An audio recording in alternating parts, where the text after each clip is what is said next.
Дозволете ми да ја искажам својата благодарност и среќа во исто време што Европската Унија го препознава новиот лик на Скопје, што заедно дека уште првиот ден кога јас го најавив Винтерленд веќе со канцеларијата на Европската Унија во градот го имавме овој договор дека Европската Унија ќе го донира ова лизгалиште.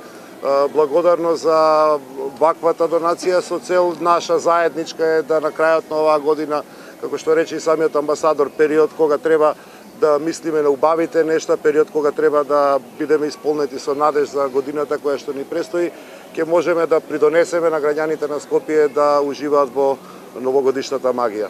Среќен сум што правите вредности се препознаваат во нашиот град, среќен сум што и лизгалиштето и Винтерлендот овдека се масовно и поддржани од нашите граѓани. Тоа може да го видите од ден на ден како целиот тој концепт полека расте. Јас само се надевам дека ваквата соработка помеѓу градот Скопје и Европската Унија за добрите работи за нашите граѓани ќе продолжат и во иднина. Благодарност од градот Скопје, благодарност од граѓаните на градот Скопје за ова прекрасно каче на нашиот плоштад, кое што ќе придонесе сите така посрекни, поведри да навлеземе во новата 2019 година. Благодарам.